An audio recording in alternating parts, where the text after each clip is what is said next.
Welcome, everyone. Antoine Thompson with Greater Washington Region Clean Cities, Green Leaders on the Move. This is our Black History Month episode with Korey Neal, Senior. All right. President of Neal Truck and Bus Center in Maryland. But he has offices all over the East Coast and I think moving western as well. He is serves as president of the largest Black commercial full service truck center and dealership in the U.S. And he operates from 6 locations throughout the Mid-Atlantic region. Under his leadership, he has been awarded 2023 Dealer of the Year by Greater Washington Clean Cities. He's also ranked number 7 for minority businesses in 2020 by Washington Business Journal, ranked 35 in the top 100 largest minority businesses in the nation by Black Enterprise, and much, much more.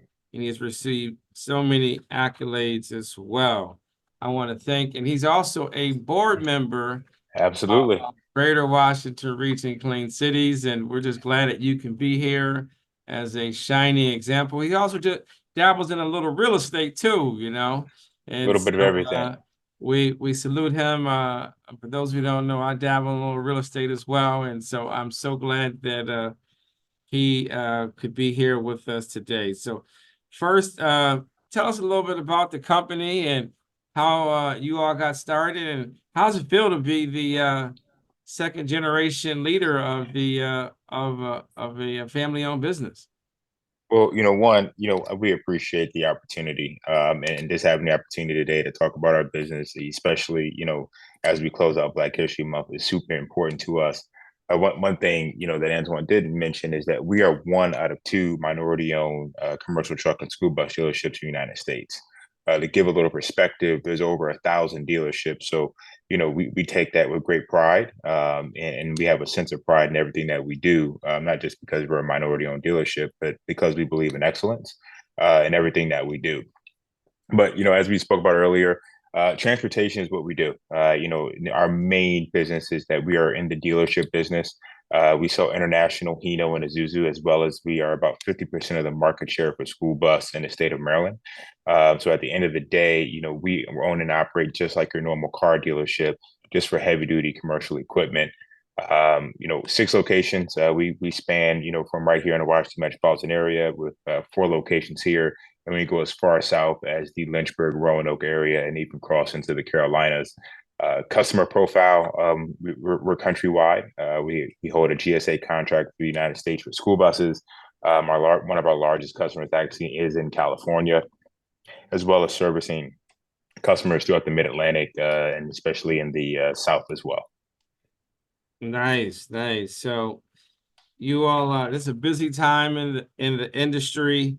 And let me just get right into it. What specific services does Neal offer to support clean energy and transportation initiatives? When you think about clean energy and transportation initiatives, we don't like to think about it as an offering. We like to think about it as a mindset. We started this process back in 2019. We had an opportunity to redo our headquarter facilities. And we said, hey, what are we going to do to lead in the green space? Some of those things were adding additional, walls in our shop to be able to provide CNG and propane, vehicle service. That was also, bringing additional electricity to our light poles outside because we knew at some point in time electrification would be a key part of the strategy. Fast forward from 2019 to now, we offer a full suite of vehicles. That's going to be an electric school bus. We actually just delivered 25 electric school buses to Baltimore City, working with the EPA. You're right, so that was a big deal for us. We've also, delivered just under 10 or 15 units here locally in Prince George's County, where we're headquartered at. And we probably have another 50 units being deployed throughout the country through the GSA schedule this year that are fully electric and EV. On the truck side, we offer a fully electric truck, a Class 6, 7 truck. So if you think about anything that's a U-Haul of size up to a rental truck that you would rent, to move out of your apartment, we do offer that as well through our international brand. And last but not least, We do offer two other brands, Isuzu, which is going to be your smaller cab over inner city truck for those who like to be in tight quarters. And we just signed in with Green Power. They're a fully electric manufacturer out of California, and the best is yet to come with them. So as you can tell, we're knee deep into it. It's exciting, and we're leaning into it as our customers lean into it. Well, I want to say I'm so proud of you all. We're big supporters. You all are longtime members. And it's not that you're members, but you all are doing the work. And we're so excited for you and the company. And we want to see you all continue to grow. I want to see you all become a billion-dollar, $10 billion company. And I believe we're going to see that happen. What drives your passion in this field? It's got to be hard, especially with the energy transition, the cost of vehicles, and just being a company in this space. What gets you up every day? I know you got people working Yeah. for you, but what drives you to, what motivates Korey to say, I got this company? What makes you get up every day? I think, right, I'm going to just talk about, obviously my faith is my motivator and my family. And that'll lead right into this is a second generation business. My father started this business back in 2006, became president and CEO president in 2018, CEO in 2023.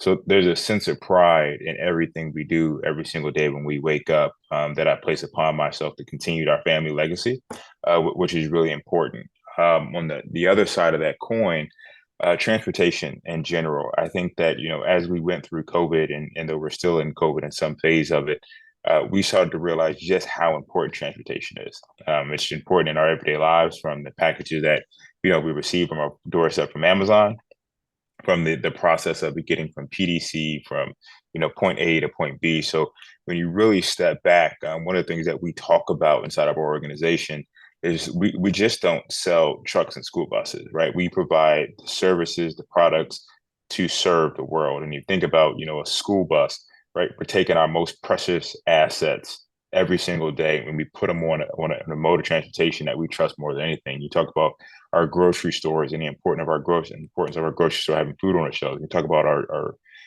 all those different things from furniture to baked goods. It's all revolves around transportation. So for me, yeah, we sell trucks and school buses, but I think we also move the world in what we do. Awesome, awesome. So what do your clients need to know about transitioning their fleet to clean energy? What are some of the things that you try to tell them? I know sometimes it's not easy because we talk to fleet managers every day. And I scratch my head every time I think about it because some people are trying to hydrogen, they're trying to do biofuels, they're trying to do electrification. What are some of the things that you tell them as they move down this path of alternative fuels? Well, I think first and foremost is, hey, come see us at Neal Truck and Bus Center at 5000 Tuxedo Road in Hyattsville, Maryland, or visit us at knealtvc.com. Right, that's where it starts. But in all actuality, it's a process, right, and it requires a significant amount of planning and a significant amount of foresight. Here internally, we actually do have an EV team, and it's equipped of an EV champion internally, as well as we also have a grant writer and a support system around that. So our idea is, hey, come to us. Let's talk about, the console, right? Let's talk about what you need. Let's talk about the route that the vehicle needs to run. Let's talk about all those different things. Let's talk about charging. Let's talk about infrastructure. And once all that's done, then we can give you a vehicle. That's the easy part, is the vehicle part. But all the things in front of it, we want to be a part of that whole customer journey. Internally, we've had to make some shifts to be able to support our customers. The days of walking into a customer's organization and saying, hey, same thing as last year, yep, 246, are over, right? This is a long sales process. And transparently, as we have timed it, it's about 2 years. Wow. Right. And it's really a process. And the last thing that we want to do as an organization is give you a product that you can't use. No different than, if you put an old car in the garage and let it sit for 6 months, you got issues and problems with it. We want to avoid that because we want success stories early on in this process. Yeah, that's a good point. The sales process is a lot longer, and planning is essential, right? It's interesting because oftentimes I hear these horror stories of people who probably didn't contact you, and whether they're a church or a community center or public fleet or a private fleet or private company, they say, "Well, we want to just go buy a box truck, or we just want to go buy a bus," and they think they're just going to buy the bus, buy the charger, and then train the workers, have a little quick training, and it's over. And a lot of folks got vehicles sitting there because they didn't plan properly. So, you know, Absolutely. Yeah. so I'm glad to hear that you're offering those additional services so they can plan and they could be very successful.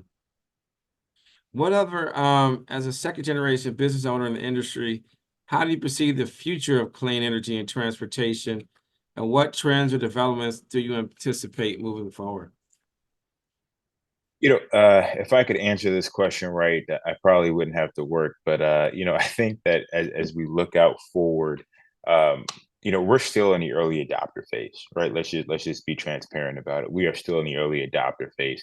I think no different than if you look at the plasma TV phase, where initially first in market, it was a very expensive product. And after that, there were a lot of trials and tribulations, and then there were reiterations of that product, and it continued to get better and better and better.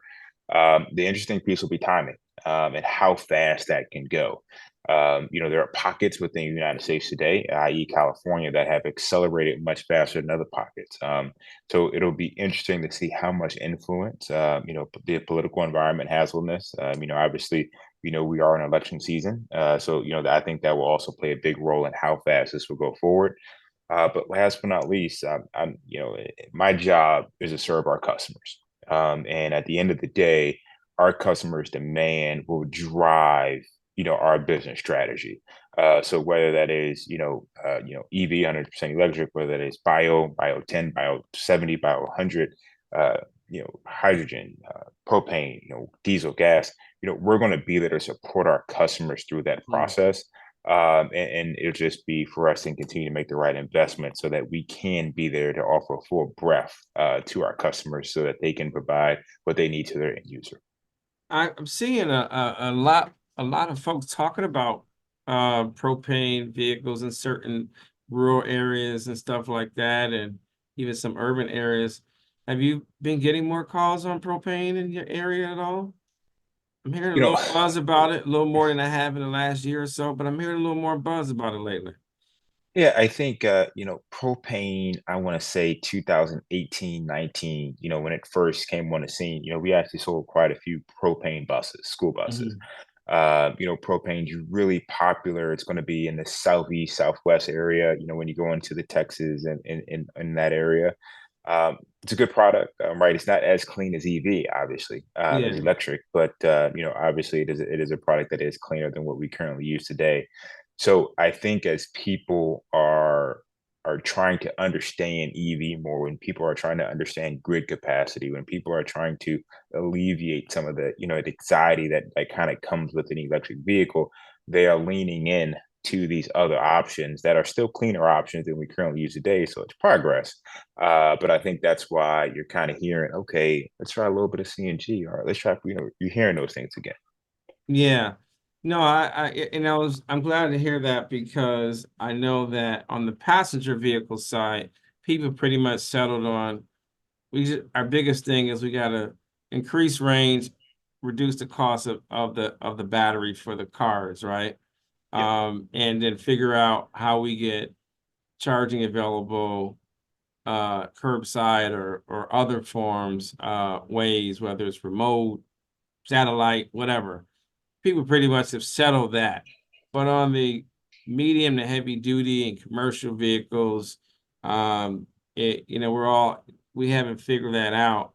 And I'm glad to hear that people are starting. I've seen a big uptick the last year of just the conversation, like we got to do more low to zero carbon emissions fuels for the bigger vehicles. So I'm glad to hear that.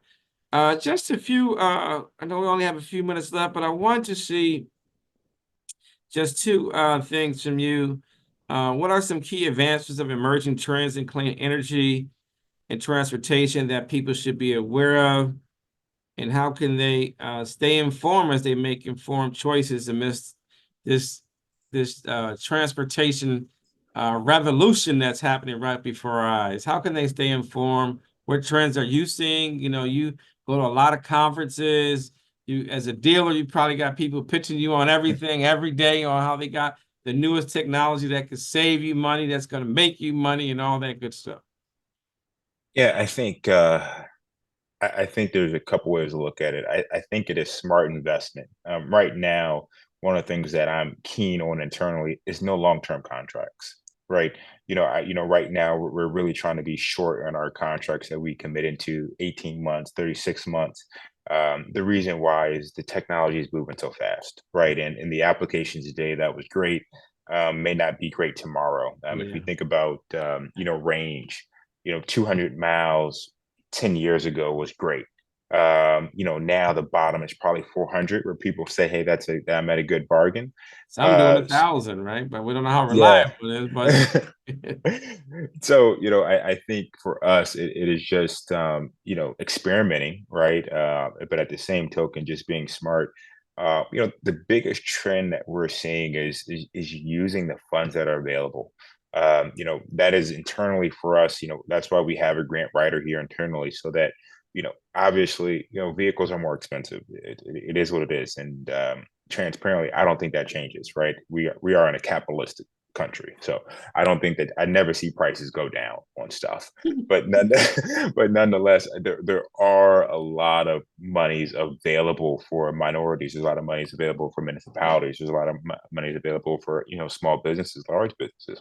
So using those funds to be able to put them on top of whatever your current budget is, and saying, hey, this is only an X amount adjustment.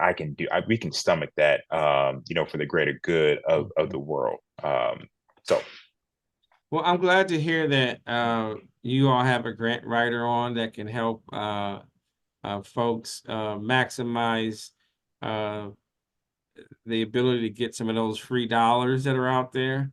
Some of those applications are a little more complicated. Some are pretty easy, but having a dealer like yourself that can help them with that, I'm sure that people appreciate that service. That's an excellent service. I know a number of folks are doing that, and so I'm glad that you all are doing that as well. My last question for you is, where can our listeners find out more about you and about Neal Truck and Bus Center? How can they find out more about you and social uh, media, your website, and I don't know if you got a TV show or radio show and all that, or podcasts or whatever. no, but we'll look, man. TikTok, I don't It, know. well, look, if you can't find me with all the information I'm about to give you, you call Antoine and he'll make sure he finds me for you. Absolutely. But Absolutely. nonetheless, you can reach us at all the social medias. That there's going to be KNEALTBC.com. So that's KNEAL TBC Truck Bus Center. So that's on all socials, and our website is KNEALTBC.com. And that's the easiest way to reach us on all modems. We're located right here in the Washington D.C. area as well. So if you are local, we're located right at 5,000 Tuxedo Road, right on the Maryland D.C. line. Please feel free to stop in. Love to give you a tour of the facility, try to show you what we are actually doing internally here at KNEAL. One of the things that we practice is practice what we preach. So, we have electric vehicles here, we have chargers here. So, we can actually show you what we're doing here internally. So, nonetheless, KNEALTBC.com or KNEALTBC on all of our socials. One last question. How Yes, the sir. kids doing? The baby sleeping Kid, good or what? hey, man, what keeps me up and what motivates me are the same thing. But the boys are doing good. KJ and Knox are both doing well. So they're keeping me up. And at the end of the day, if we do this right, they'll have something to work forward to and be energized about every single day as well. Right, that's fantastic. Well, I want to thank you for being here. You are a shining example of successful transition of of business. Yes, this is Black History Month, but you run a $100+ million company, and to be able to see that baton smoothly pass from one generation to another is something that all business owners desperately want to see, because oftentimes that doesn't happen in communities, especially in Black communities. So I'm glad about that. And we strongly encourage you all to support K-Neal Bus and Truck Center. They're doing business all over the country. They're a great company, and we really appreciate their hard work and their leadership and their commitment to using all different forms of low to zero emission fuels, because that helps improve our health. It helps improve our environment, but they're also creating jobs. And I didn't talk to him about how many people he's got working for him. But he's got a lot of people working over for him as well. And that's why he's one of the top 10 companies for minority businesses in the whole United States of America. So keep up the good work. This is Green Leaders on the Move. You can find us on all of the social media platforms as well. And you can reach us any day at GWRCCC.org. Until next time, let's keep making things happen. Let's keep getting things done. And you too can become a green leader on the move. Until next time, stay blessed. Thank you. Thanks for listening to Green Leaders on the Move with Antoine Thompson. If you enjoyed this episode and you'd like to help support the podcast, please share it with others. Post about it on social media or leave a rating and review. To catch all the latest trends in clean energy and transportation from the Greater Washington Region Clean Cities Coalition, follow us on Facebook, Instagram, and Twitter at GWRCCC. Thanks again. See you next time.